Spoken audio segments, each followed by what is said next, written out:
Hello, this is going to be a video about the TOOOL Ultimate Handcuff Key. Let's have a look at the intro.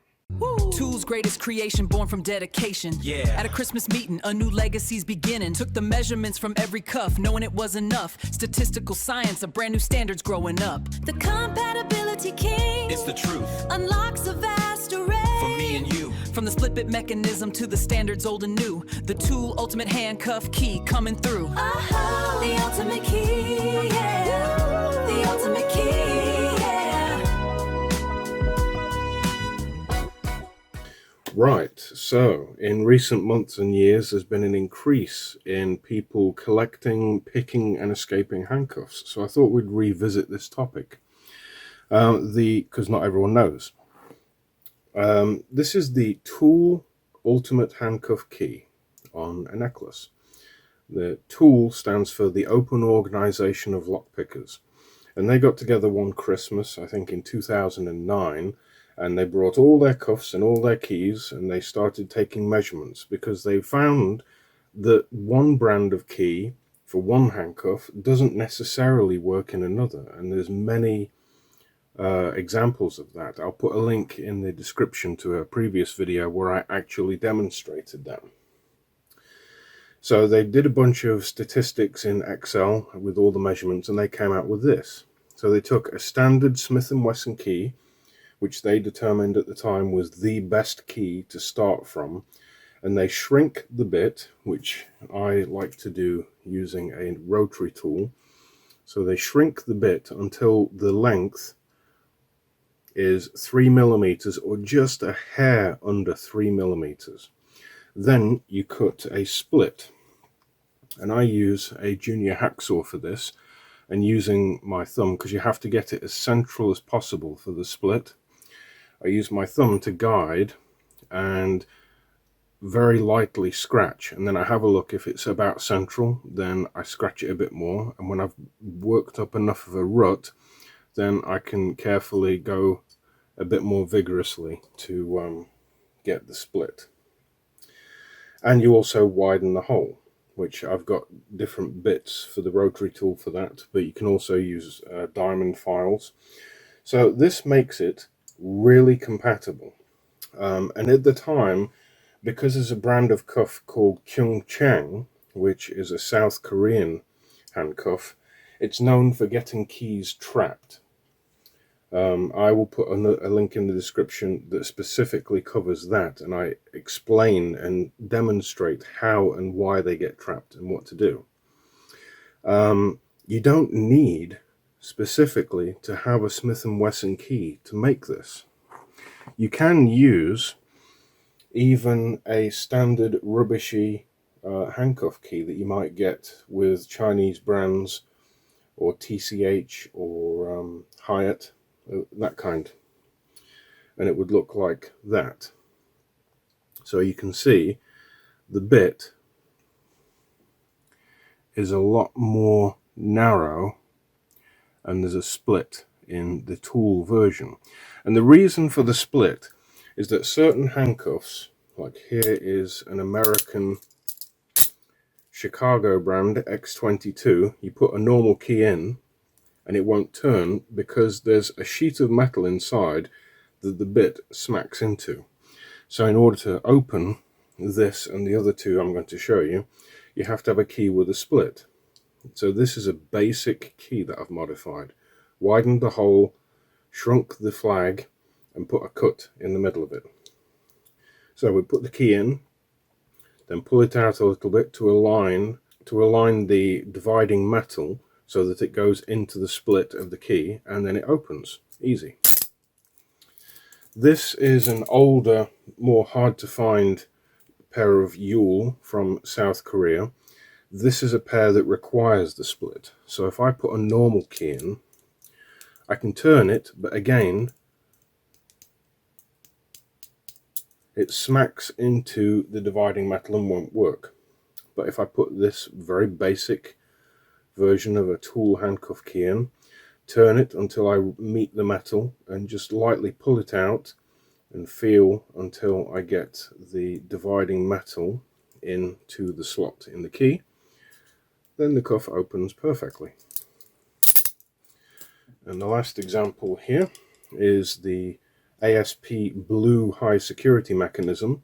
Same thing, put a normal key in, won't turn because of the dividing metal.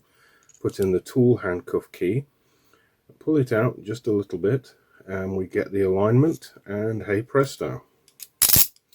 So you can use non-Smith & Wesson keys.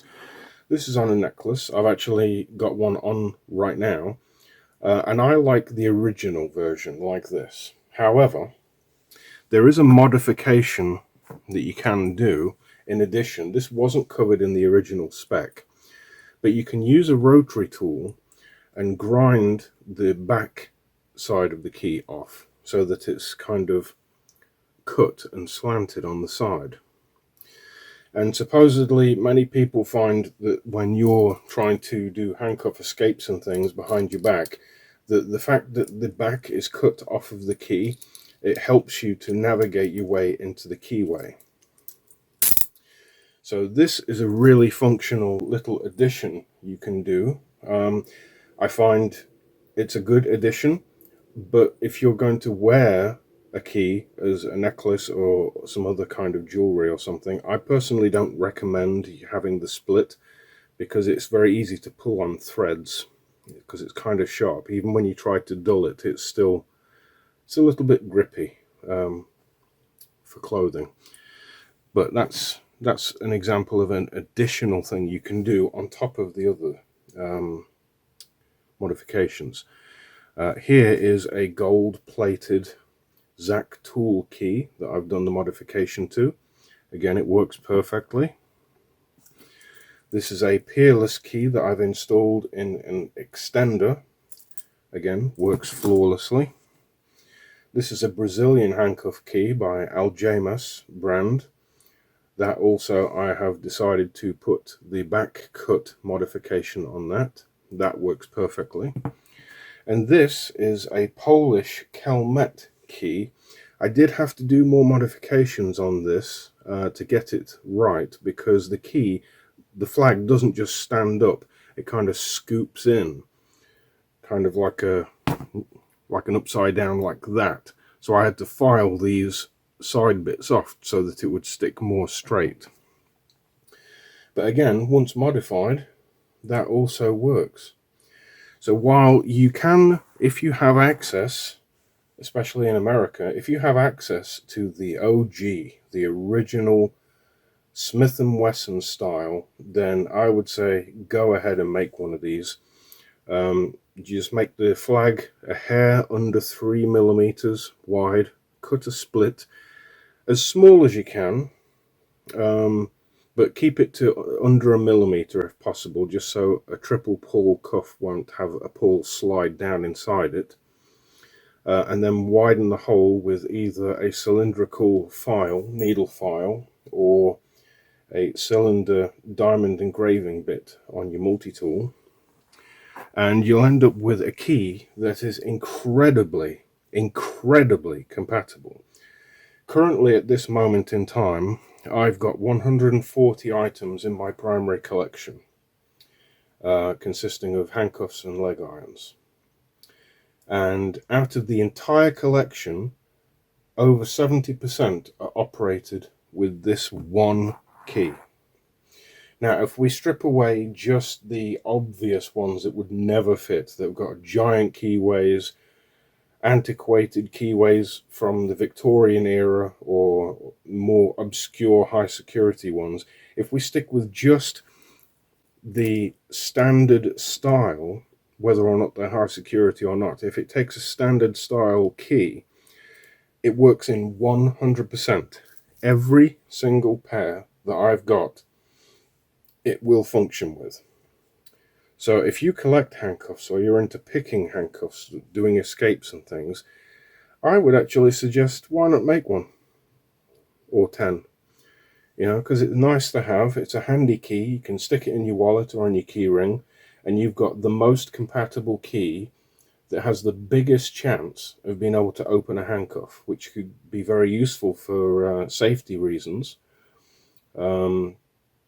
So there you go, the TOOOL Ultimate Handcuff Key. incredibly useful, really good to have.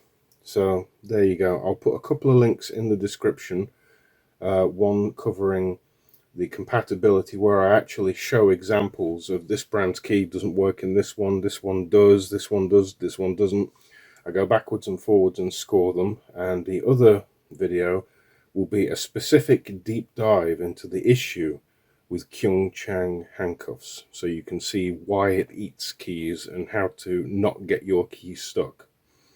So there you go. If you found this interesting or useful, please like and subscribe, and I will see you on whatever the next video happens to be about.